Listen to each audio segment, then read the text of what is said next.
Hello, and welcome to Once Upon a Time in Black History. My name is Tamara Shiloh, and I am your host.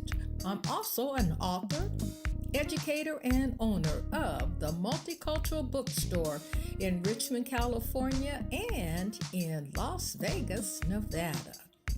This podcast can be heard on Anchor, Apple, iTunes, Spotify, YouTube, and SoundCloud.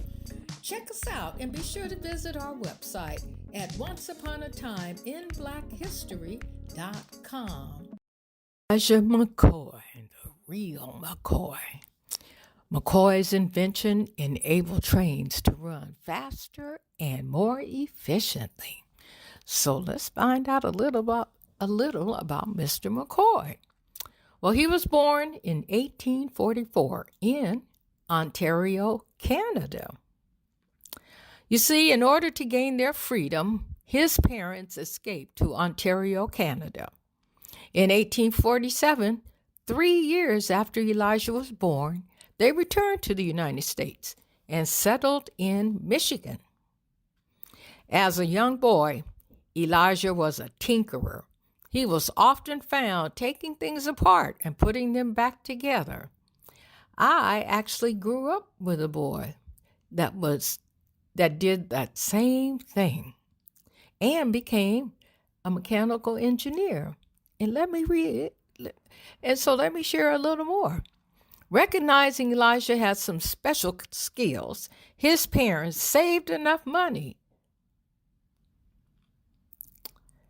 And I grew up with a boy next door who used to do the same thing.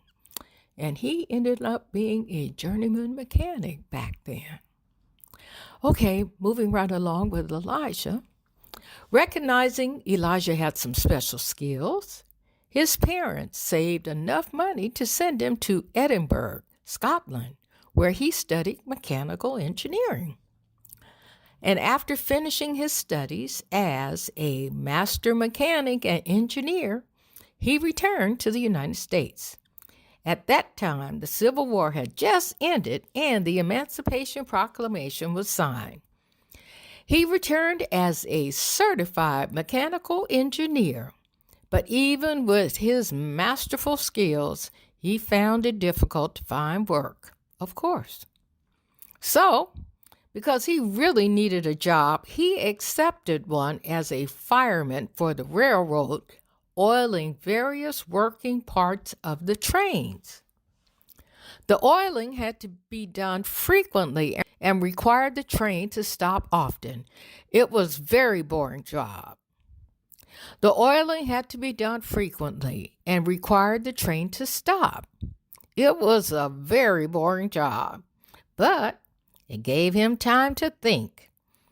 And this led him to imagine the challenges of self-lubrication for machines. He began to develop and test his ideas for automatic lubrication. In 1872, he developed an automatic lubricator that spread oil evenly over a train's engine while it was moving. This would allow trains to run for long periods of time without stopping, which saved both time and money. This brilliant device was called a lubricator cup, and he received the patent for it on May 27, 1873. He continued to study and refine his devices and design new ones.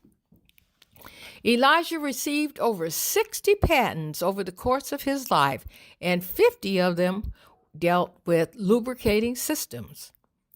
After the turn of the century, he was very popular among African American communities, and Booker T. Washington mentioned in his book, Story of the Negro in 1909, that Elijah produced more patents than any other black inventor up to that time. Because he didn't have the finances, to manufacture his lubricators in large numbers, He usually assigned his patent rights to his employers or sold them to investors. Oh my. Lubricators with the McCoy name were not manufactured until 1920, near the end of his career. He formed the Elijah McCoy Manufacturing Company to make his devices. And to this day, the popular expression, the real McCoy, typically meaning the real thing, has been associated with Elijah McCoy's oil drip cup invention. One theory is that railroad engineers looking to avoid inferior copies would request it by name and inquire if a locomotive was fitted with the real McCoy system. Elijah makes reference to it in his biography at the National Inventors Hall of Fame. But many historians and journalists are not optimistic about the real reference is to McCoy's invention. But many historians and journalists are not optimistic about the real reference is to Mr. McCoy's invention. Of course not. Typical, right?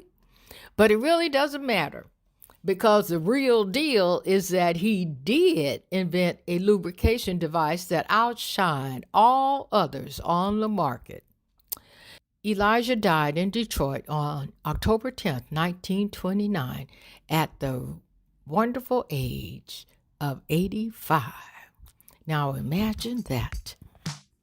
Thank you for listening to Once Upon a Time in Black History. Remember, if you're interested in purchasing books about Black history, you can find great selections at my bookstore at www.multiculturalbookstore.com. Thanks again. My name is Tamara Shiloh. See you next time.